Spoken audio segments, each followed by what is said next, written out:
Jó 4. Então respondeu Elifaz, o temanita, e disse: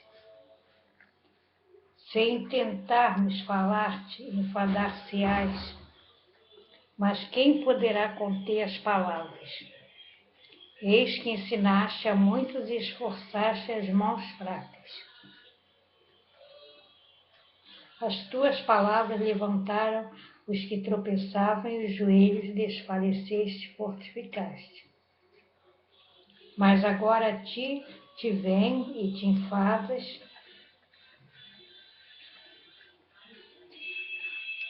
e tocando a ti te perturbas. Porventura não era o teu temor de Deus, a tua confiança e a tua esperança, a sinceridade dos teus caminhos? Lembra-te agora, qual é o inocente que jamais pereceu, e onde foram os sinceros destruídos?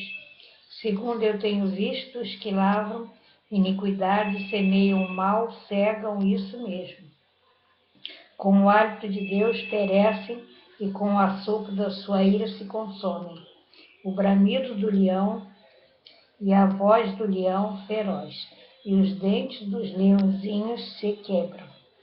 Parece o leão velho, porque não há preso, e os filhos da leoa andam dispersos. Uma palavra se me disse em segredo, e os meus ouvidos perceberam um sussurro dela. Entre pensamentos e visões da noite, quando cai sobre os homens o sono profundo, sobreveio o meu espanto e o tremor, e todos os meus ossos estremeceram. Então um espírito passou por diante de mim, fez-me arrepiar os cabelos. Parou ele, mas não conhecia sua feição. Um vulto estava diante dos meus olhos. E calando-me, ouvi uma voz que disse: seria porventura o homem mais justo do que Deus? Seria porventura o varão mais puro do que o seu Criador? Eis que nos seus servos não confia, ou nos seus anjos encontra loucura. Quanto mais naqueles que habitam em casas de lodo, cujo fundamento está no pó, e são machucados como a praça.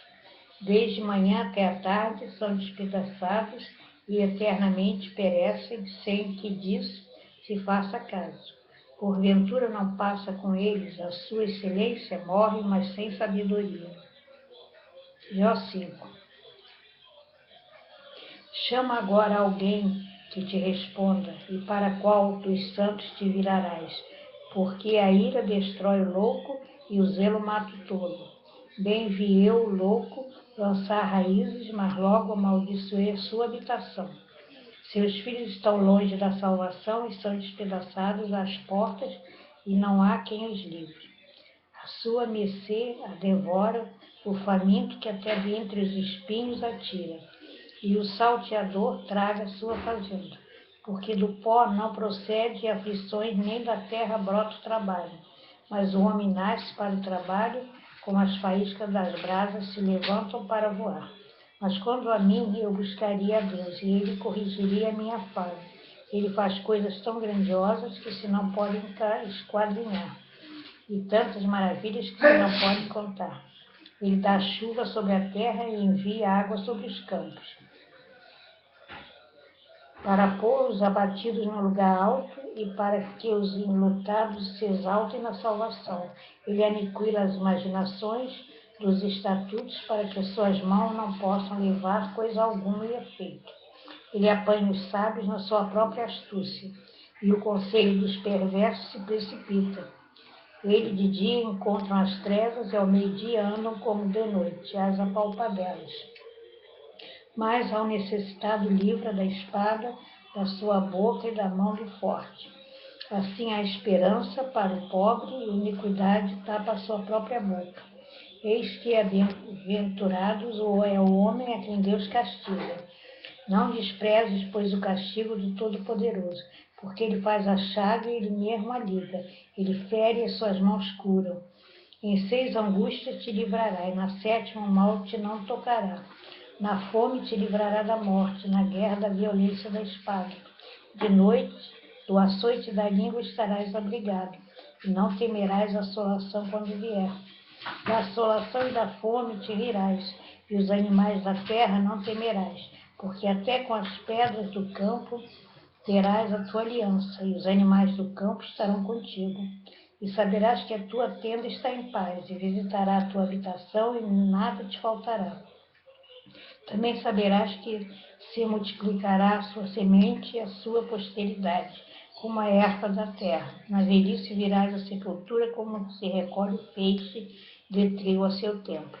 Eis que isto já o havemos inquirido, e assim é. Ouve-o e medita nisso para o teu bem. Jó 6. Então Jó respondeu e disse: se a minha mágoa retamente se pesasse, e a minha justamente como puseste numa balança, porque na verdade mais pesada seria do que a areia dos mares. Por isso é que as minhas palavras têm sido inconsideradas, porque as flechas do Todo-Poderoso estão em mim, e o seu ardente veneno bebe o meu espírito, os terrores de Deus se armam contra mim. Porventura zurrará o jumento montês junto à relva, ou berrará o boi junto ao seu pasto, ou comer-se-á sem sal o que é insípido, ou haverá gosto na clara do ovo? A minha alma recusa tocar em vossas palavras, pois são como a minha comida fastienta. Quem dera que se cumprisse o meu desejo e que Deus me desse o que espero, e que Deus quisesse quebrantar-me e soltasse a sua mão, e acabasse comigo. Isto ainda seria a minha consolação, e me refrigeraria do meu tormento, não me poupando ele, porque não repulsei as palavras de santo. Qual é a minha força para que eu espere? Ou qual é o meu fim para que prolongue a minha vida? É porventura minha força a força da pedra? Ou é de cobre a minha carne? Está em mim a minha ajuda. Não me desamparou todo auxílio eficaz.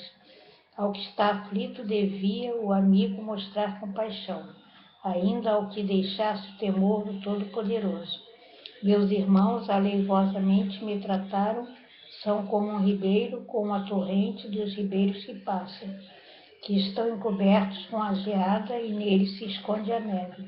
No tempo em que se derretem com o calor, se desfazem e em se aguentando, desaparecem do seu lugar.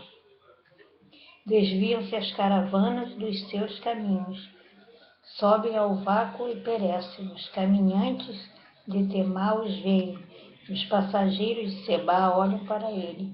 Foram envergonhados por terem confiado e chegando ali se confundem. Agora, pois, semelhante a eles, vistes o terror e temeste.